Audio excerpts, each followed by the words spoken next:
Today on Turning Grief into Growth, 3 things you should never say to someone who's grieving, and confession, I've made this mistake. It's coming right up.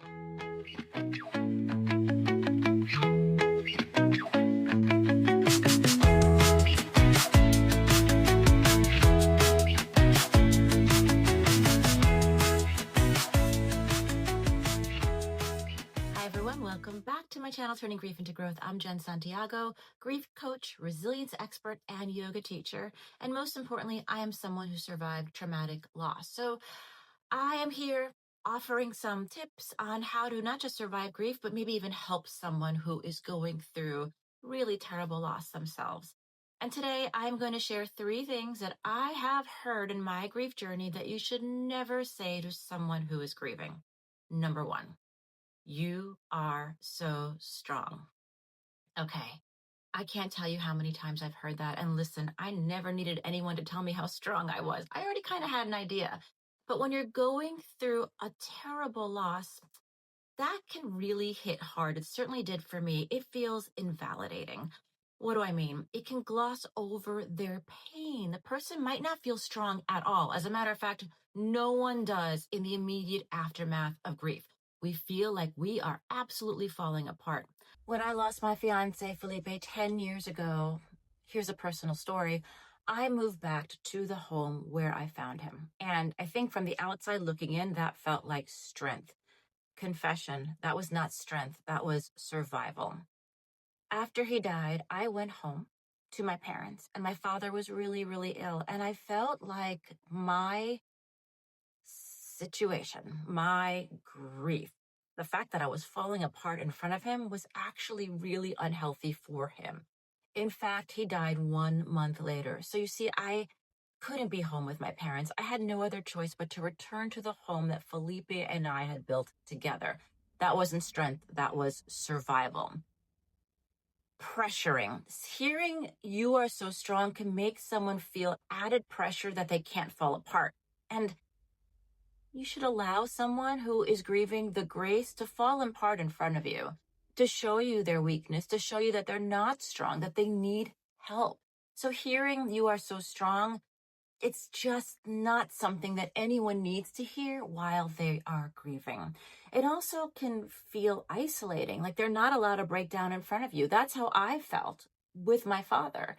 I felt like I had to be a rock continually after losing Felipe because that's what they expected of me. I was the rock of the family, but that strength did not have a place in the immediate aftermath of grief. And then finally, misunderstanding. Hearing you're so strong means that you need to get out of bed every morning and like go work out or go, feed the kids or go do this or go to work or go do that. And sometimes when you're grieving, you can't. Sometimes when you're grieving, you just need to crumble. You need to not be strong in that moment. So instead of you are so strong, here's an alternative. It's okay to not be okay right now. That lets the griever know that number 1, you get it, that you're there for them. And number 2, that they have permission to break down in front of you.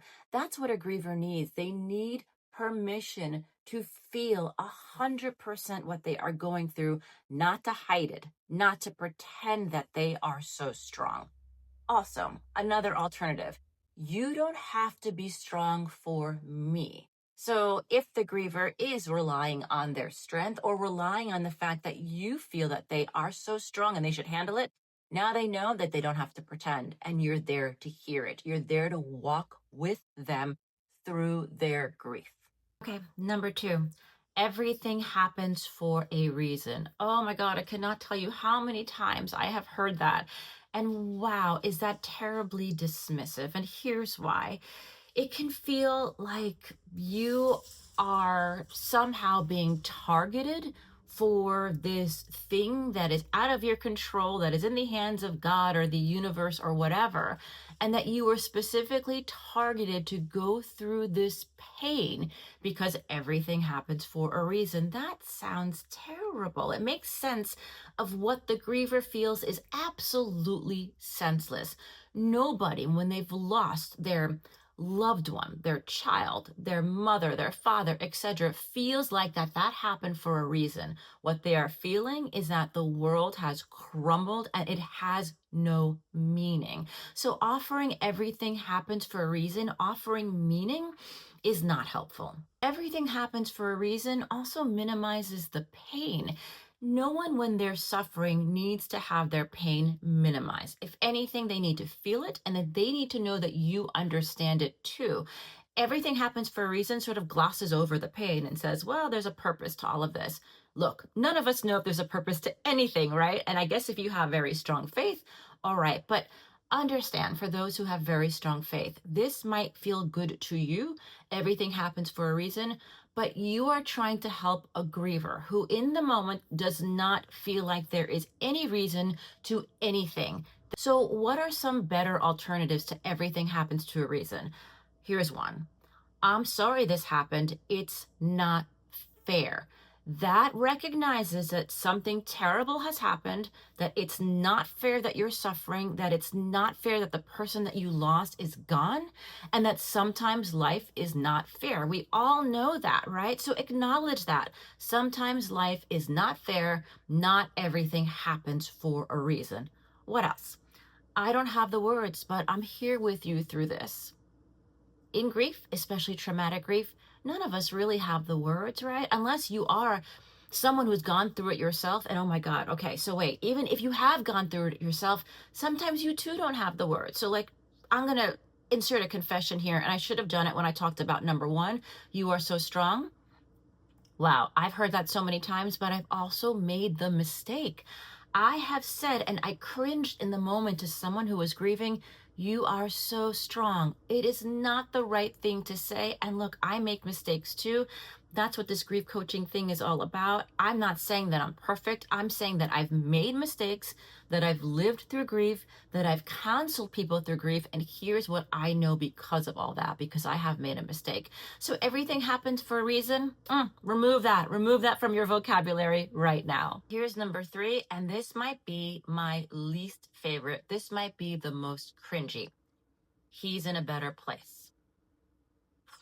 I've heard that so many times, and it's always from someone who has really strong faith. And I'm not disparaging people of faith, but what it does, it prioritizes belief over grief.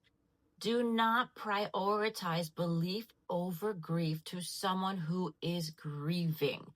Not everyone shares the same spiritual belief. And also, saying so and so is in a better place means that right next to you, waking up next to you every single day, was not nearly as important as whatever else. And that really, really hurts. Personal story, after Felipe died, he was from Brazil. We were living in Belize, and his family wanted him to be buried in Brazil. They were very devout Catholics, at least his mother was, who, by the way, left his family when he was just a child. So she believed, because of her faith, that he needed to be buried in Brazil. I went to the funeral. I arranged the funeral. And I remember when the priest came up to me and, instead of comforting me, said, he's in a better place, how absolutely disconnected from reality that felt. How absolutely awful that felt, that he wasn't trying to comfort me as I was hysterically crying in front of this man, but rather trying to gloss over some spirituality instead of acknowledging my grief, that I was in pain and that something terribly tragic and unfair happened.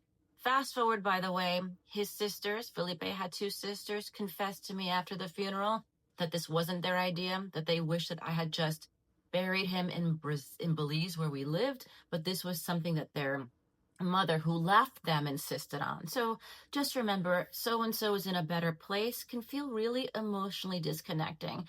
It's okay to have faith, and it's okay to walk in your faith with someone who's grieving, but remember what matters first. What matters first is their pain, and knowing that you will walk through that pain with them hand in hand is the best way that you can support someone who's grieving. Take it from someone who's heard all those three things in my entire grief journey that was now 10 years long.